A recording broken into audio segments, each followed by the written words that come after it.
Welcome to the Odd Moms on Call, the podcast where we get real. Real moms, real talk, real impact. Join our diverse panel of moms from across the U.S. and Canada as we unpack the messy realities of raising kids in today's world. We're diving deep into how politics, policies, and culture shape our lives. And most importantly, we talk to our kids about it all. Get ready for honest, unfiltered, insightful, and sometimes odd revelations as we make sense of the world, one conversation at a time. Hey, guys. Welcome to episode 9 of Odd Moms on Call. I'm Britt, and I am so excited to be chatting with you today. Our episode is going to be quite heavy because headlines have just been heavy.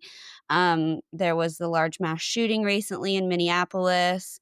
We're going to be talking all about mental health, the things about anti-LGBTQ laws, crosswalk removals, and all the things, and kind of how we are zooming in on these events and what it means for us and how we are parenting our kids in this crazy climate.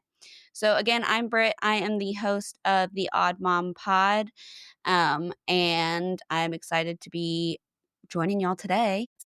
Joining for my second episode, my name is Kara. I am a mom of one and as well as a licensed clinical social worker and therapist, specializing in working with new moms, parents, kids in all stages and phases. And I'm a very proud ally of the LGBTQ community as well as individuals with mental health needs. So I'm very excited to talk about this today, not the topic itself, but to hopefully discuss some of the misnomers around it and really help people navigate what they're facing, especially like tomorrow is my son's first day of school. So thinking about that for people right now.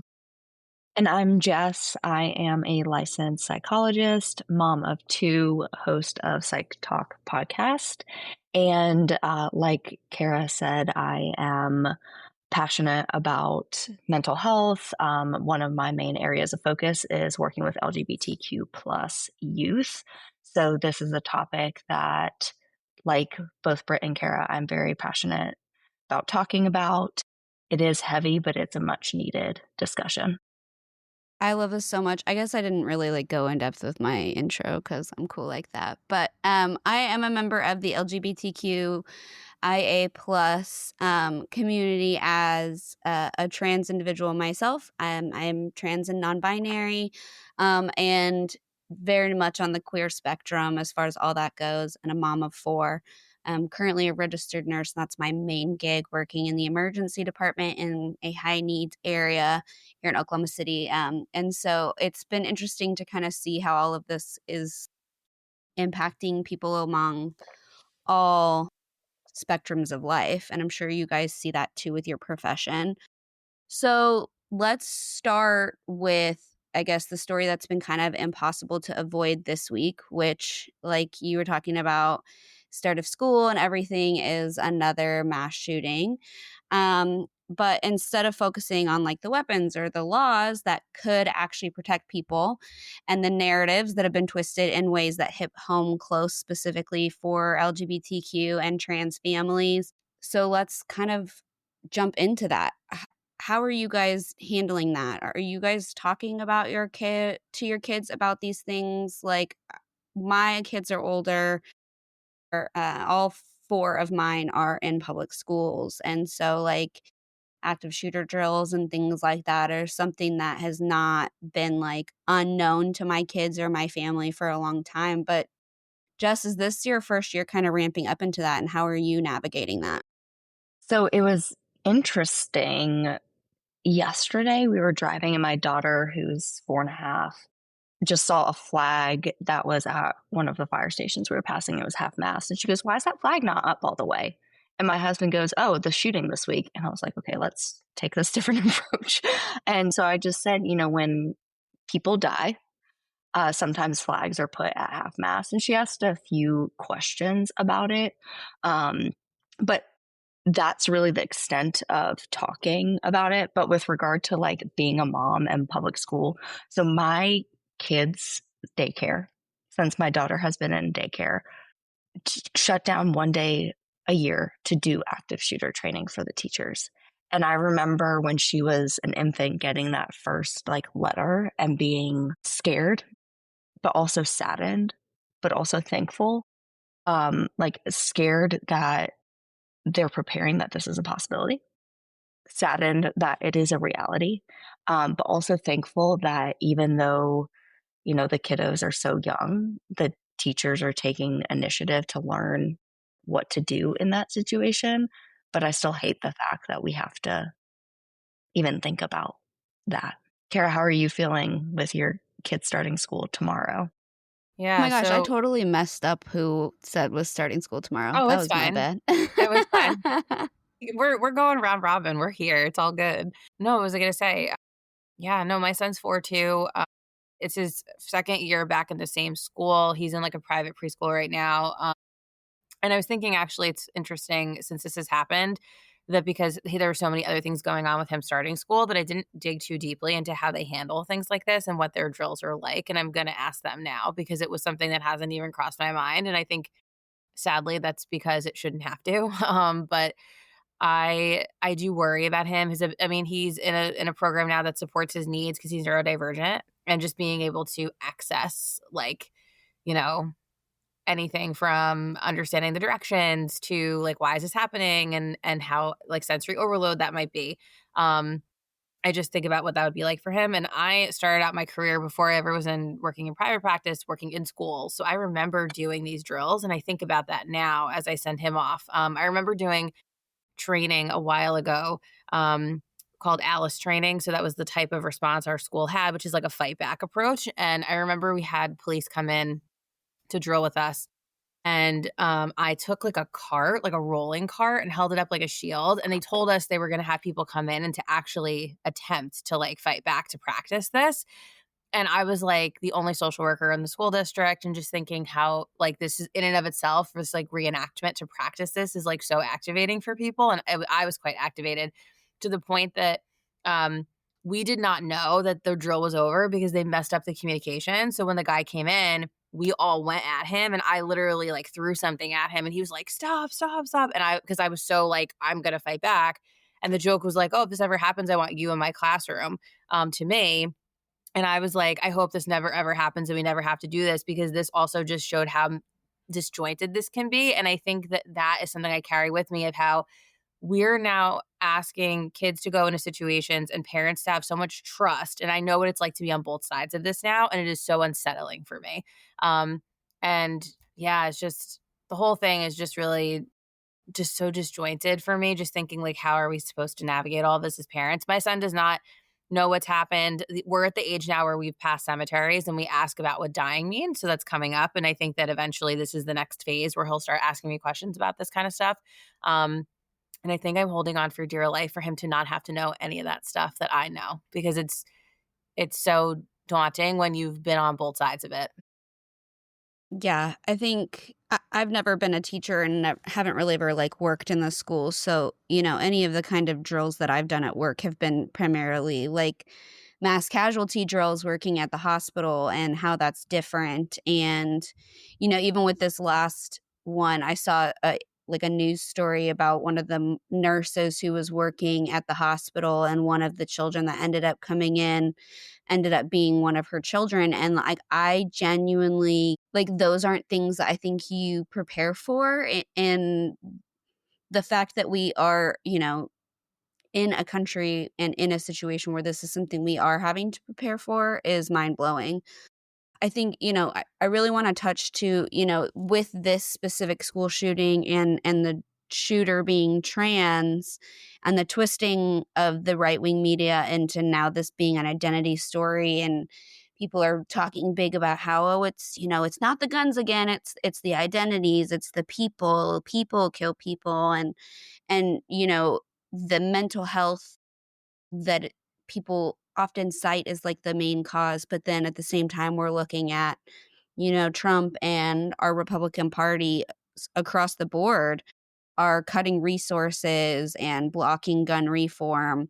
And now, yet again, weaponizing a false sense of the story, a false side of the story to fuel stigma against LGBTQ plus teens, families, and particularly trans youth. And that's something that's been so big about this administration in general, and something we've been seeing consistently since January now is these attacks. Two of my kiddos now are saying that they also identify as non-binary. And so, being in Oklahoma, we're seeing, I'm already having a hard time with my kids coming home and being like, they tell me that I'm just a girl and that I need to be quiet. That's what they're telling my kids and in public school, and my kids that are experiencing this are in first grade and third grade this year. And it's just terrifying, the fuel as far as continuing to kind of like scapegoat trans communities and all of that. And it's not just about distraction. It is about scapegoating, because we're watching trans people again get blamed for violence that they almost never commit, and the real patterns of who's pulling the trigger and who is actually at the like root of this being an issue are going ignored. Yeah. Yeah, I've seen all over social media of people being like, see, it's a trans issue. And I posted something before because I knew that was going to be the narrative. I knew it. So I posted something on social media about how, yes, from what we know, the shooter is trans.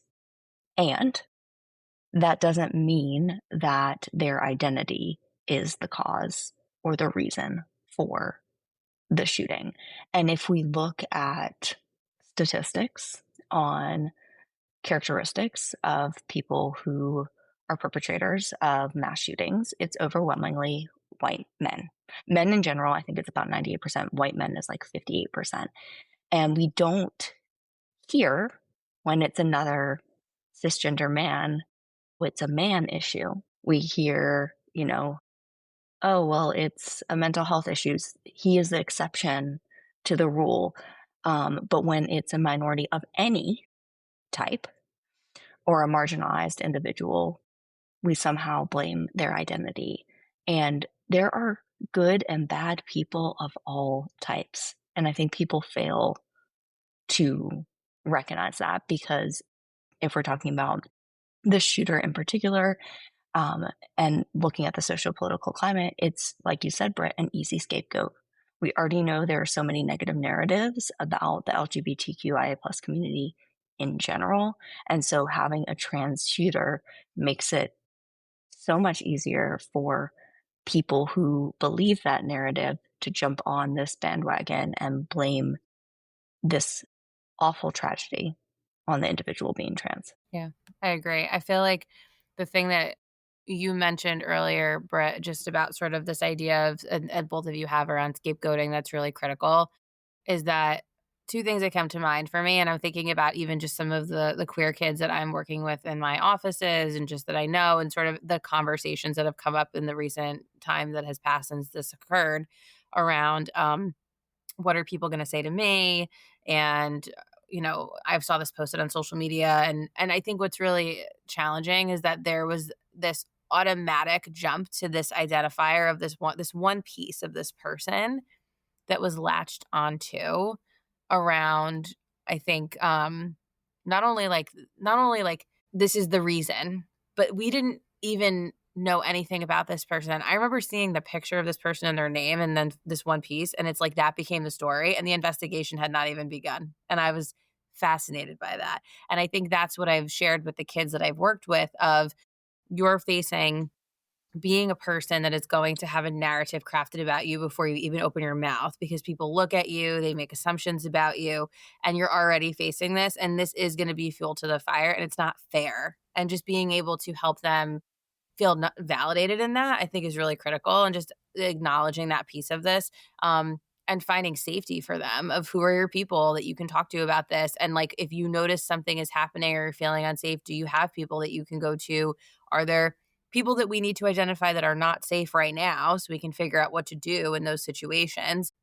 I think the part that's saddest for me is navigating that with parents who are saying, really kind of saying to their kid, and I think from a really good place, but it's such a misfortune, hey, I think you should probably be a little bit more quiet about who you are right now. Hey, I think you should probably, keep this part of you a little more muted. And I think that that's it's a problem in and of itself, but it's such a just complicated piece for these parents too, because you're trying to figure out how to love your kid for exactly who they are, but also know that loving them for who they are and being allowed to do that out loud now puts you at risk because this one thing happened that has potentially zero to do with this person's desire to commit this mass crime. I think that's really, and I say potential because I'm not going to say I know everything about this person, right? But like, it doesn't really seem like that's like that this is the reason, right? It's a part of this person. And I think we have a very hard time as a society, to your point too, Jess, shirking things out and going, is it this thing, or is it this person is bad, has access to something, is struggling? Are there layers to this person? It's funny because every time I hear there's a mass shooting, your brain will automatically create a picture for you of what this person looks like. And it will be different depending on who you're talking to, unless you're thinking about the research and evidence. But a lot of the times people will go to whatever their bias is of who this person could be. And it's just so problematic for everybody. I think too, I'm in this weird point now where like, when I hear that there's a mass shooting, like I automatically almost go to look for information about the perpetrator because I'm like waiting and weeding out for what they're going to pick apart instead of like actually looking at the deep understanding of what's going on. I mean, so just statistically speaking, this is, fact checked, but about 98% of mass shooters are male, which means only about 2 to 3% are female, making female mass shooters extremely rare in general. But the fact that I think I saw a thing, it said like there's like 4,193 mass shooters and like 4 of them have been trans. And which means that not only is that there no evidence that trans individuals are more prone to violence, but it actually proves that trans individuals are even less prone to violence than the cisgender counterparts. And so when we start scapegoating trans people after incidents like this, it's again a distraction from the systemic issues, which are like access to guns or the complete lack of regulation of guns. It does stem from like untreated trauma and things. And I was really interested in the investigation of this, if this was going to come out to be like, okay, was this person a former student of the Catholic school that like because they are trans and had like that. But I think it gets so quickly pinned to one thing as like, oh, that was the one thing that made them insane. That was their showing of their mental instability. And it's like, what message does that send to our kids or other trans kids who are being blamed for this violence that they rarely commit? But how do we also protect our kids from internalizing this narrative that maybe because they are trans or whatnot, that they are now inherently more likely to be violent? Mm-hmm. Yeah, I think that's a great question. I think to your point, like, how do we? This whole idea of like it's not your identity, it's mental health, or it's not because they're mentally ill, it's because they're trans, and trans is a mental illness, and sort of like there's sort of this overlap that also gets put there, right? I think what's really challenging is that, so even if people wanted to argue that it's mental health, and this goes into something deeper, I think, in our conversation of like now mental health becomes the additional lazy scapegoat of all of this, is it's not your mental, it's not the guns, it's mental health. Also, we're now going to take away access to mental health care treatment and funding for mental health care, and we're going to villainize SSRIs and all of these other things going on. But it's mental health. So it's mental health, but we're not going to treat mental health. Thoughts and prayers. And that's what really bothers me is I'm kind of like, so what are we doing? And I think I say that in such a sarcastic way, but such a direct way, because to your original question of like, well, how are we talking to kids about this? I don't know. As a therapist and a parent, I'm struggling with conceptualizing how I will talk to my own kid about this one day, and even have to really sit down and process and prepare so much more intentionally than I think I would have to with kids who might bring this up in session, because I'm constantly like having this Twilight Zone feeling of trying to wrap my head around it, to be completely honest. And I think that, going back to this idea that we're going to say it's one thing or the other, the reality is that anything associated with the individual who committed this act that can be identified as the reason other than firearms is what's going to be identified. And it's a big part of, I think, the hard part of helping kids navigate this is helping kids understand what's the common denominator across all of these situations and helping them kind of reach that conclusion together with you of sort of, hey, like, this is the difference. And I think also helping kids understand that, yes, like, it's not all be all that, like, yes, a gun is not going to do something by itself. It needs somebody to pick it up. That being said, there's a difference between somebody who is so ill that they're in a place where they want to do this, or so potentially leaning in one very extreme direction that this is the only option that they believe that they have or choose, and then somebody who's struggling with their mental health. Because now my other concern is, how are kids going to actually talk about mental health?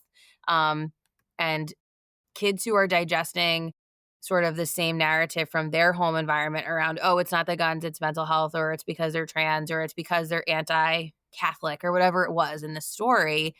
I think it's so challenging because now I'm afraid that again, I think people don't think about this. Well, now the message is, don't talk about your mental health and don't be who you are. And like, don't do this. And anything that's different, anything that is seen as anti what we hold value to, don't talk about it. And so that's the part I think that we have an obligation to talk to our kids about, of trying to help them, at least in our families, say, here's what you can and should talk to me about and always feel safe talking to me about. I want to know. And sort of helping them peel away the layers of these misnomers, because like I said earlier, it's confusing for us to understand how to wrap our head around the narratives. How are they going to, Mm-hmm.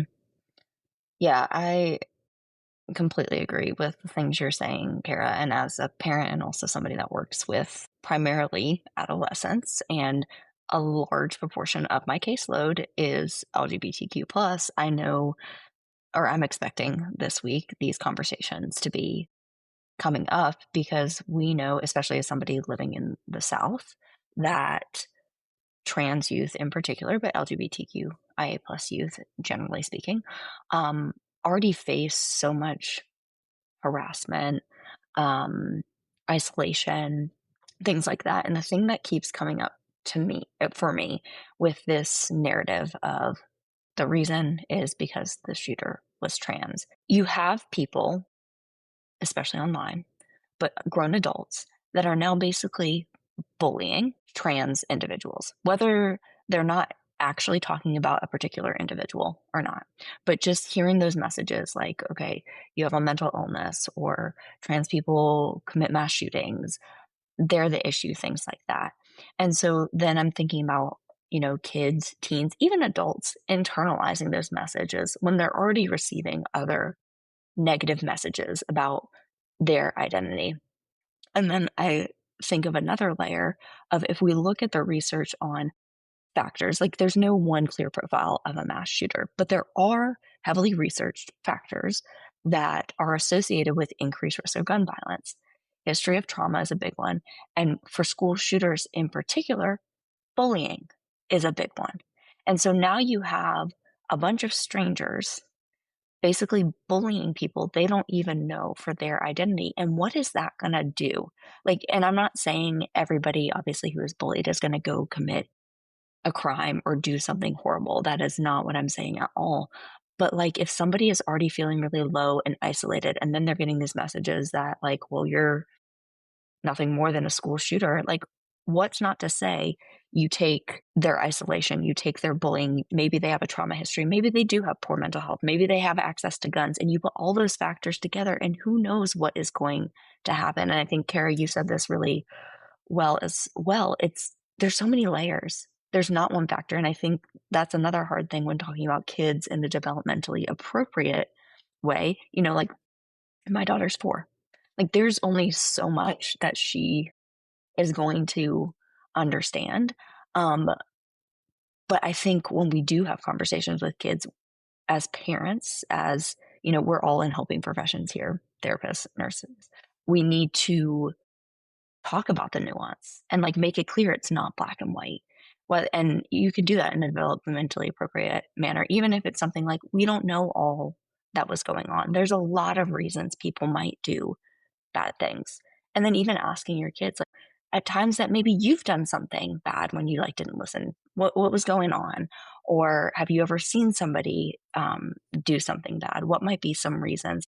Like you said, Kara, just opening up that discussion with your kids and, you know, encouraging them to come to you about certain things. Because I think at the end of the day, open communication with our kids, whether they be our own children or kids that we work with, is so vital in general, but especially in then identifying when maybe somebody is struggling or noticing warning signs that maybe they're not doing okay and there's the potential for something tragic to happen. I agree 100%. I think, you know, as a parent, there are so many few things that like I feel like I can help my children to understand how they make an impact every day and like how the little things that we do can make big impacts. And like I think bullying is such a huge one. I think honestly we could probably do a whole episode on bullying and how we're addressing that and how kids are seeing that, because even now the way that kids are bullied with the depths of it being able to be on social media and things like that is so much deeper than anything anybody from our level of life can even fathom, because that just wasn't a thing that we dealt with growing up.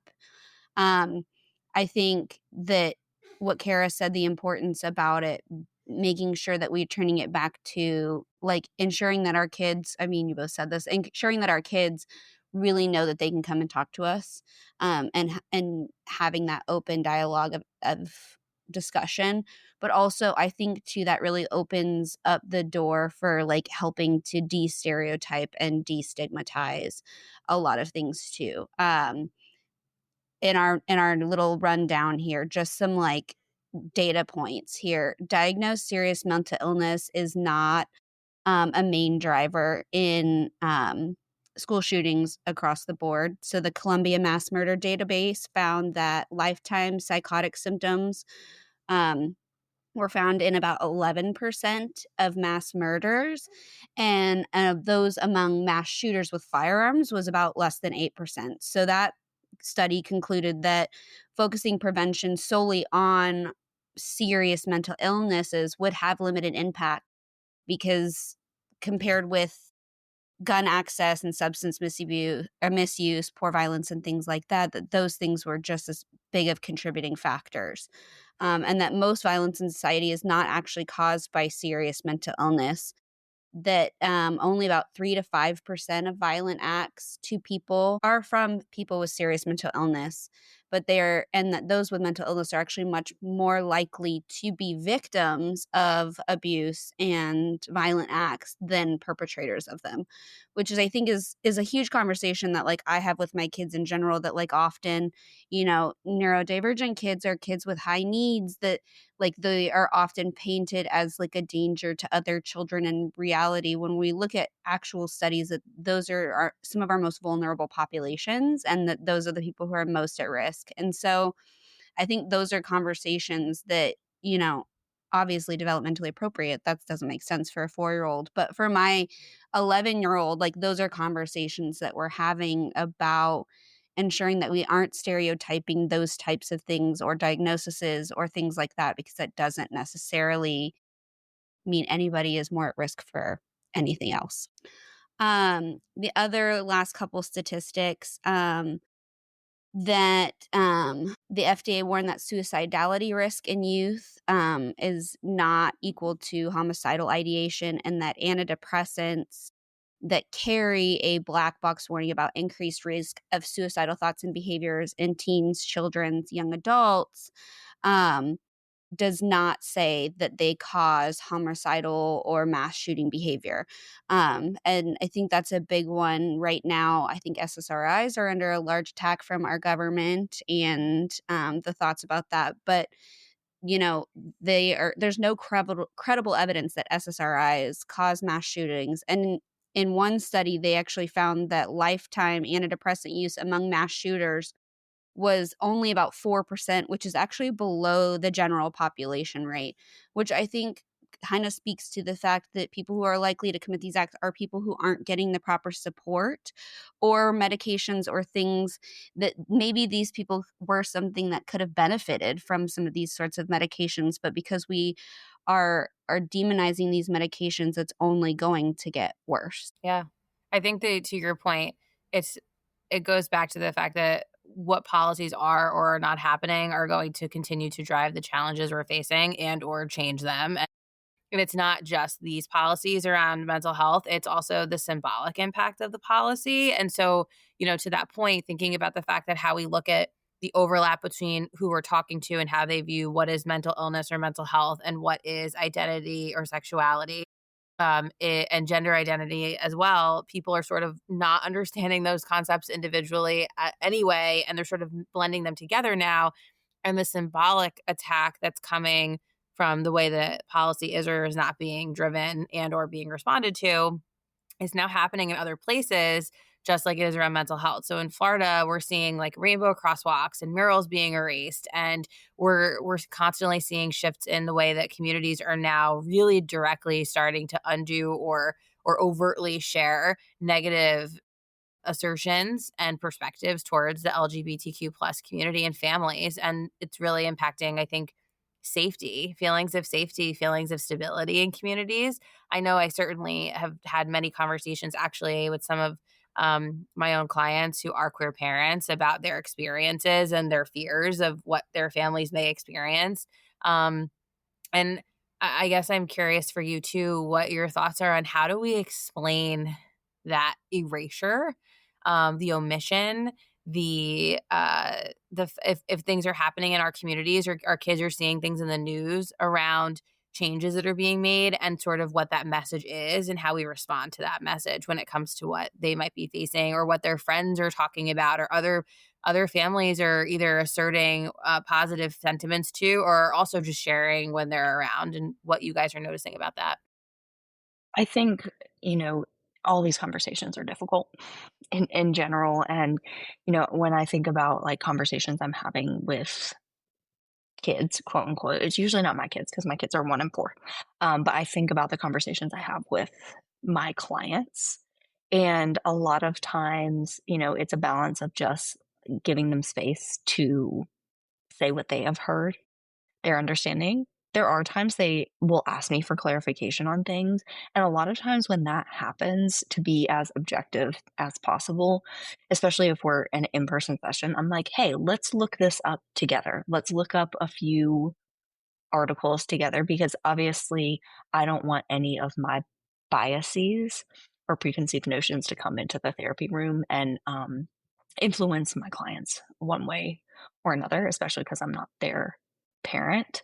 But Carrie, you said something about like the lack of safety and erasure. And, I know we've been talking a lot about the trans community and LGBTQIA plus individuals, and we'll continue to talk about that because that's probably the largest group that we're seeing this, not just with the recent shooting, we're seeing this under this administration, but even thinking about like SSRI use and going back to something you said, Britt, like I can only fathom how many people who are on SSRIs now are feeling more ashamed than maybe they already were.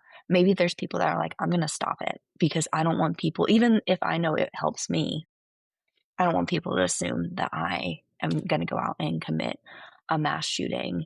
And then people aren't going to talk about how they're feeling. And to your point, Britt, that you made earlier, if they're not on the medication that is helping them, who knows what that outcome is going to be. And, we're just villainizing so many groups of people. I just feel like I said, the conversations are hard, they're necessary, but I think the first step is giving people space to, talk about what they've heard and understand, especially when you're talking to kids, because you don't want to give them too much information that overwhelms them. So I always like to start a conversation like, what's your understanding? What have you heard? What are your biggest concerns? And let them take the lead. And I think as parents, and, this is not the same thing at all, but we watched Wicked in my household today. So it was a lot of lessons about being kind to people because your actions have consequences. And I think there are ways to integrate developmentally appropriate, conversations. Hopefully my 4-year-old doesn't come home this week saying like people are talking about the Minnesota shooting, but if she does, we would have a conversation about it. But I think, going back to the themes of bullying that we've already touched on, talking about people are different, these are things that you can notice. If somebody's alone at the lunch table, invite them over. If you notice kids are being mean to other kids, speak up or tell a teacher. Like, teaching kids behaviors young, even if we're not talking about the exact thing, teaching kids about inclusivity and kindness, I think that modeling those behaviors and teaching those behaviors young, even if you're not having the direct conversations, can be helpful steps to then opening the door to the harder conversations when they are old enough to have them. I think this is so huge, and something that, like, now that, like, I feel like I'm more of like, I'm getting to that like veteran parent stage, right? Where like I've parented enough kids and like I've done the school thing. I've done that with like multiple kids, and I fostered for years. So I've had kids up to 13 before. So like I think that's where you really start to see though, like the difference in having these conversations early, and having these conversations in like a foundational way. And when we're talking about like this erasure of the symbolic erasure, when we're talking about you know how are we making sure that we're giving our kids the foundational knowledge and securement and understanding that if something is said to them, that they're not completely confused and taken aback because they have some sort of foundational understanding. But like also, how do we make sure that we are not burdening our kids with these additional things? Because now we're finding, what our age range of people, we were so parentified that carries its own other level of trauma of being so aware that can also cause issues. And so, I think the big thing that we can really do is ensuring that we are teaching our kids that foundational understanding of like not everybody's going to believe the same thing as you do. And I think that's with two of my kids now being on that like LGBTQIA plus spectrum in some way or capacity, and my kids are still young, so who knows what that's really going to look like at the end of it. But like that's something I have to tell them often, that not everybody is going to understand you, and everybody is going to have an opinion.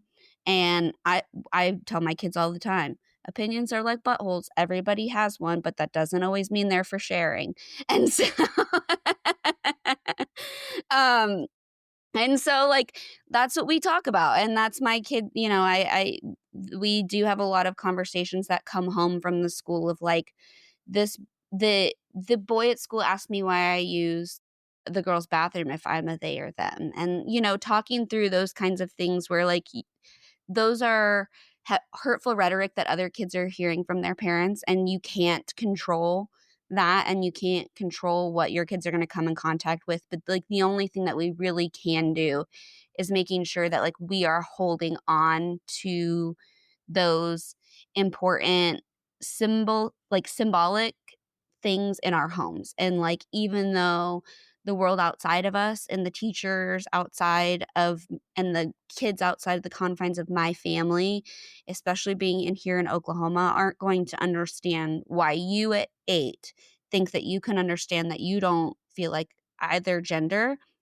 that's not going to make sense to a lot of people. But like it makes sense to me, it makes sense to your dad, it makes sense to the people that love you and care about you. And making sure that like we are encouraging the sharing of trans pride and the conversations around that, and breaking stigmas as we can. But like I am at the point now where your kids do have to be aware at some point, because somebody's going to say something. And Yeah. so I think it's huge. With that, we can kind of jump over to like anti-LGBTQIA plus legislation, and how Kara was kind of talking about, we're starting to see policy matching this harmful rhetoric, and how are we doing that? How are we dealing with that? And I explained to my kids, well, do you like to sit down to pee or do you stand up to pee? And they both have vulvar genitalia. And so they're like, well, I sit down. And I said, well, which bathroom has better places to sit down? The girls' bathroom. That's why you use that bathroom. Things like that. And that's been a big, it's hard being in Oklahoma because like the school isn't going to adhere to my kids' pronouns. They're not going to adhere to um, if they decide to change their name or preferred pronouns at school, or like none of that is going to be expected. But it's hard when you're just trying to teach your kids, like they aren't going to understand, but you understand you. And that's more than they understand about themselves. And that's why they dislike you. And like, that's hard, but also like conversations that we should be having. So what are you guys seeing in your areas as far as like laws about schools, bathrooms, pronouns, things like that? Are those conversations you guys have started to have with your kids as they're entering that era? Yeah. I definitely seen it when I was in schools. I'm very fortunate to be in New Jersey, and we have some pretty awesome legislation compared to other states around protecting LGBTQ youth, including kids are allowed to use their preferred names and not their dead name when they're in school, and their parents do not have to be notified, so that it can happen in school, but we're keeping them safe in case parents don't have the same ideology or understanding of their kids. I've experienced parents being really angry about that, and I've taken the heat for kids because I was like, hey, like, I care more that your kid is safe and is themselves in school than if it's hard for you. And I respect that, but this is actually a law, and having to educate people on that, and that's tough. So I definitely think it's better that it has been. I can see in my being as a therapist in a group practice, I have other clinicians who work on my team who are in schools by day, and we talk about this sometimes. And every district is a little bit different. So while there is legislation being protective, there's a lot of subtleties happening in schools. I have a colleague who works in a school district with a pretty conservative board of ed, and they have been very clearly directed, like in June, hey, like no rainbows. And they're like, yeah, we're going to do that anyway. And you can fire me if you want to. So there's a lot of people trying to fight back the good fight. And it's hard because going back to erasure and just feelings of safety, kids feel safer when they see symbols. Like, and it can start so young. Something I was thinking about in the prior point that I think is a good example of how do we foster that in our kids, especially if, we can recognize the utility of that and sort of do things that are setting the stage for acceptance across the board. Like my son is 4.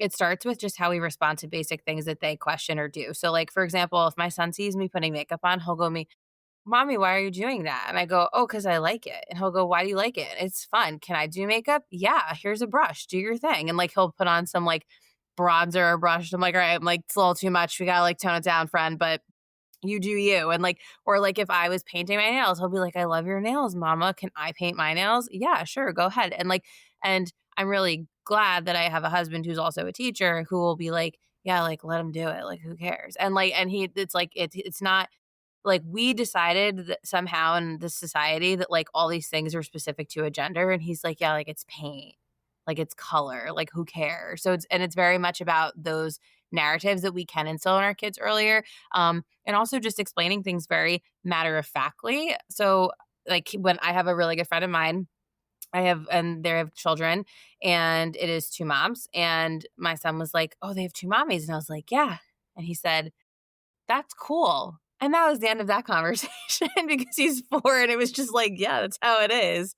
And I think that that's even just a way that it doesn't have to be like this long-winded conversation, especially if you have little kids, of it can be done in the way that you show up to these experiences with such an example of this is just normal, quote unquote, like this is just how we do things. And people are being people, it's all kinds of kinds, and we're all good with that. And I think that's sort of something that can be a very simple way of helping push back on some of those experiences. You're laying the foundation for kids to notice when something is being pushed back and feel a sense of, wait, that's not what I learned. Like I learned this was totally fine. Why are you upset about this? So that can help push back.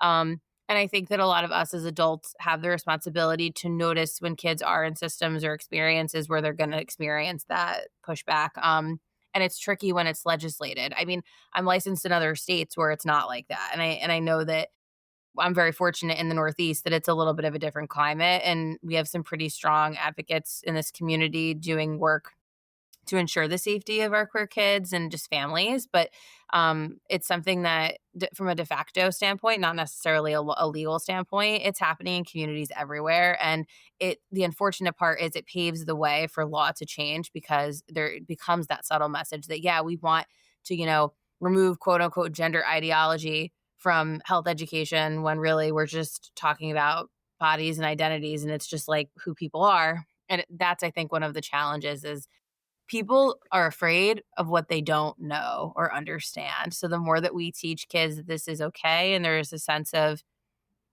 knowledge is power, that's where we can dismantle things. But I think it's really hard, and we're on an uphill battle because kids are getting exposed to things being quote unquote okay that are really just hateful and harmful. And that's where a lot of our work is going to lie. Yeah, so I live in South Carolina. So very different than New Jersey. So in May of 2024, law was passed in our state to ban any gender affirming care for individuals under 18. So no puberty blockers, no hormones. In the original draft, it also targeted mental health professionals. That was taken out because then mental health professionals, including myself, wrote to legislators to be like, what do you think mental health professionals are doing? We're literally treating their comorbid, like depression, anxiety, things like that. But in that legislation was also schools. So like Kara, I know you said in New Jersey, kids are allowed to use whatever name they want. In South Carolina, if children use a name that is different than their birth name, they have to get permission from parents to use it in the school system. And so as somebody that works with a lot of teens who are trans, non-binary, gender diverse, I know this was a conversation I had with a lot of parents going into this, well, I guess last year's school year, because we've been back in school for a few weeks, but like the 2024 to 2025 school year, and how they can best advocate for their kids.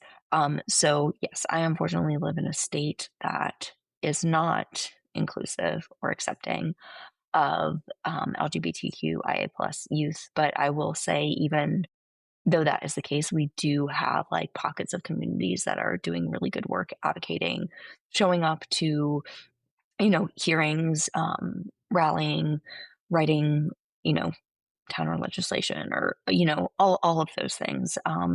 And so with regard to conversation, Kara, I had to laugh because I have also had similar conversations with my 4-year-old about, same-sex parents, where, I have a handful of friends that are same-sex couples, have kids. And my daughter twice now, when a family has 2 dads, tells me she wishes she had 2 dads, which I don't really know how to take.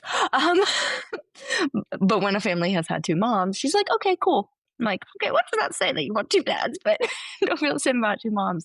But like you said, it's such a simple conversation. Like literally, we are going to a birthday party this coming weekend for a colleague of mine's daughter. And she just asked a question, and I was like, oh no, I work with this daddy, and then her other daddy's name is this. And she just looked at me and she's like, she has 2 daddies too? And I said, yeah.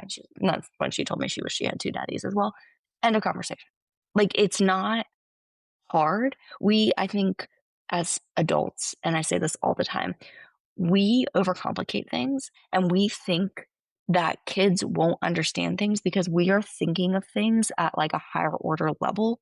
And we as adults realize all the nuance and complexities of sexual orientation, gender identity. We know the views on all sides of the issue. And so we're like, oh, this is too complicated for kids.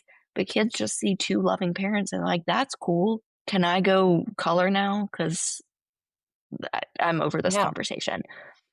It's not difficult, but when people are scared to even address the questions their kids bring up, that's when kids then pick up on our discomfort and are like, oh, am I not allowed to ask this? And then that's when kids, and this goes for anything, but that's when kids go to peers or the internet to find out things. And as parents, we should all have a goal to foster relationships with our kids where they can come and ask us questions, even if they're hard, even if we as parents might be taken aback or get upset at first, because otherwise they're going to find out answers from somewhere else. Britt, you said something very similar to that a few minutes ago. Kids are going to, if we're not having the conversation, they're still going to find out. And would you rather them find out information from you or from little Johnny in the back of the class. Yeah, I think I have to often remind myself that, like, people with opinions opposite of mine are also being very loud in their homes to their children. And that, a lot of times, like, people that don't want to share this information to kids, or they don't think that the kids are going to get it, or that they don't want them to know about it because it makes them more likely to be that way. It's all because that the, like, underarching theme of that is that is a negative way to be, and it's going to be, I think I think if we give kids more information, kids will call out adults. Like, my kids will call me out faster than any adult will call me out if I say something that sounds funky or not true to my values, or something that, like, is starkly different than how I usually act or behave. Like, my kids are going to be the first one to be like, "That was weird, Mom. Like, why did you do that?"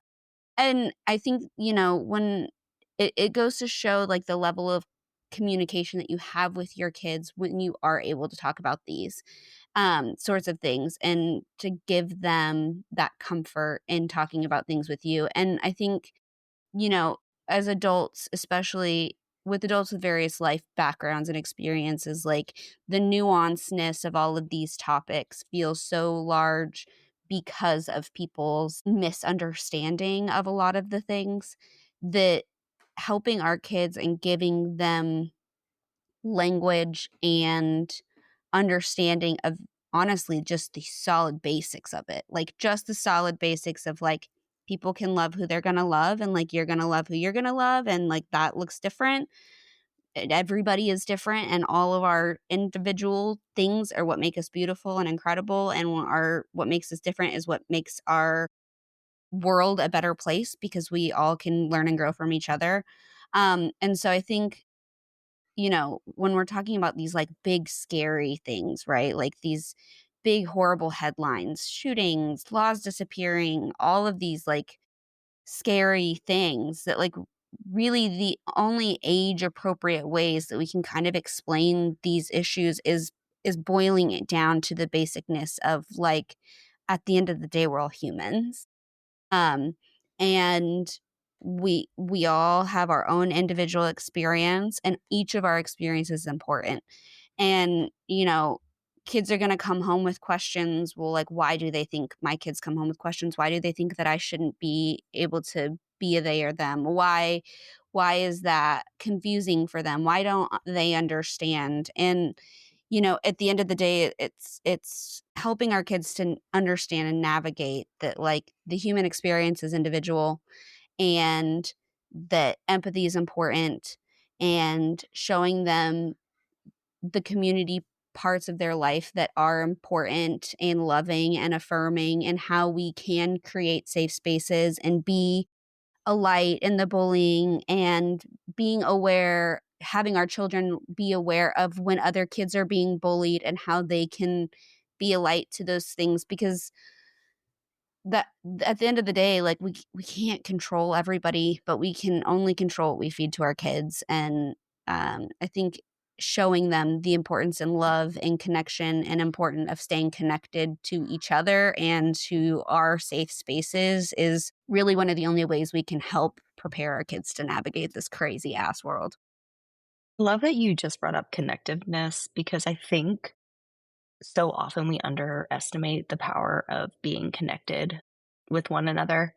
And I mean, even bringing it back to the first discussion we had specifically on the mass shooting, like, and I know I mentioned this earlier, but like factors like isolation are huge when it comes to mental health, are huge when it comes to how we look at and navigate the world. And if we are not feeling connected as humans, whether that's with our kids or with other people around us, we're going to feel bad. We're going to feel lost. We're going to feel isolated. And what does that do to us? It worsens our mental health. We often will reinforce that feelings of isolation. Well, nobody wants to be with me, so I'm just going to retreat even more. We're probably going to spend too much time online and get all those messages, those negative messages that we were talking about. And I think, just connectiveness is so important for so many aspects of life. So I just wanted to highlight what you said, Britt, because like that's what really stuck out to me, like starting with our kids, but also with our partners and our friends and our colleagues. Like we need to be connected with one another and, have those safe spaces where we can communicate our thoughts and feelings about all of these hard things that we've been talking about. Yeah, I agree. I think that it relates very much to connectedness too. But for me, it always boils down to like, how do we teach our kids empathy and what makes us human? The humanity piece is the fundamental issue I think that people constantly are forgetting about. It's, am I red or am I blue? Am I black or am I white? Am I gay or am I straight? It's like, I'm human. And I think that all of those identifiers are important, but when we really are trying to strip back the challenges and the focus on the differences to get to the place of how can we actually realize that the person in front of me is not my enemy, it's just because they're different, and or navigate relationships with people who haven't maybe gotten to that point or maybe not don't have the same ideology of wanting to meet me where I am, I can recognize something in myself that maybe is connected to them to either say this is why they can't do that yet, or help our kids at least to do the work of focusing on those things that make us connected rather than make us different. And also know, I think what's really challenging is that there's a lot of fear for us as parents around how do we have hope in these situations. I mean, I think to myself that people can always grow and change and we can teach our kids to grow and change, but it's not our job necessarily to have to help a lot of people change their perspective. It's like, and I think helping kids find the line between being themselves and always looking at people as human first while recognizing that they are entitled to safety and to not have to be subjected to bad experiences, abuse, really ill intent by other people, especially adults, and just helping them develop an understanding or a literacy around this might be said about this group of people, but who's it coming from and what's their lens and how that might not be your lens. So we can actually recognize that's not for us or not helpful. Here's where we're going to align with our values and live our life out from that perspective and help them to feel empowered to do that rather than to feel fearful or get stuck in the anger of what the other people are doing. It's much to that point when I think about even just going back to the original concept of the school shooting that we've been talking about today, sending kids off to school, helping parents come from a place of living in a place of what is for them instead of what if, and living. That means really living fully and authentically and being intentional and having that be your compass can be a much more empowering place to navigate this stuff from than feeling like you're stuck in how do I make the change or, what are we up against? But, it's a dance between pushing back and pushing the needle forward and trying to create change for the society and the world we want our kids to live in and protecting our peace. And that's something we're going to constantly be dancing with our kids in. Yeah, I think that connection piece, like, obviously, I think that's a huge thing. And I think the biggest thing too in all of this as parents is and as moms is making sure that we are staying grounded in ourselves in this and staying grounded in our community, like Jess said, making sure that we are ensuring that we are balancing, our awareness of what's going around us and our worry of like what is going to impact our kids, but also like ensuring that we are staying grounded for ourselves because at the end of the day, like we can't show up for our kids, we can't show up for the other kids in our community that may need us. We can't show up for our either our clients or our patients or however, like it, making sure that even though all of this life feels like a shitstorm right now, that we're staying connected to ourselves. With that, now that we've gotten serious, now let's get spicy. It's time for our favorite segment, Hot Takes from Hot Moms. So, our hot take for the week is, or for this episode, if politicians actually cared about protecting kids, they'd be passing gun reform, not banning rainbow crosswalks. What are people's thoughts? Oh, I mean, for sure. I mean, it's not about the kid. It's not about the kids. Like, you can't look at the number one killer for children in our country and say that that's your main concern when you're really ensuring that, I don't even like Epstein files are kept secret and gun reform's not happening. And, mental health resources and LGBTQIA plus hotlines, like all of these things that are proven to truly protect and like help children live longer and better lives are not seeming to be the top of the priority list. And so I completely agree with this. If they genuinely politicians were genuinely worried about the children of our country, I think our country would look a lot different. Yeah, I agree. I agree with this statement. Unfortunately, I think if politicians saw the dollar signs equated to kids, maybe they'd care. I think that's part of the problem is it's follow the money and follow the lobbyists and, the NRA and these organizations have quite a pull. And so they're getting the focus on them and what they want. And as a parent, that really enrages me because as we know, kids are priceless. So yeah, but I agree. I think that if they actually cared about the kids and they wanted to do something about it, it's like the whole thing. Like if he wanted to, he would. If they wanted to, they would. That's the problem. They just do not and care. none of their kids are in public schools. So like this isn't actually like a threat for any of their children or any of those that actually even have children, right? Like, That's like true. that's what's crazy is it's not. Yeah, they're legislating other people's kids. That's it. Yeah, I agree. And I mean, going back to something we already talked about in this episode, I think doing things like banning rainbow crosswalks is a scapegoat. It's a distraction. I think also, if I'm looking at this very objectively, enforcing the gun laws we have, actually, passing certain gun reforms, even things like red flag laws in every state. There's not in every state. Or, mental health resources. And yes, like I know we've mentioned, there's been billions of dollars in cutting that. But like even that aside, like if we truly look to overhaul our healthcare system, we all work in healthcare, whether mental health or physical health or both here, like that takes a lot of effort. And that's not an excuse, but I think a lot of times our government, regardless of who is in power, goes for things that are easier to do. And whether that be easier and actually make an effective change or easier as a distraction or scapegoat. Because the reality is, like, I'm sure the three of us sitting here could all say, like, truly overhauling our mental health system would take a lot of work, a lot of collaboration, a lot of layers and things like that. Do I think our kids are worth that work? Absolutely. But at the end of the day, like, people want to pass legislation that's quick. And that speaks to the things that, like the hot topics that people are currently enraged about. It's a lot easier to pass something to say, like, hey, you have to paint over the rainbow sidewalk or walkway.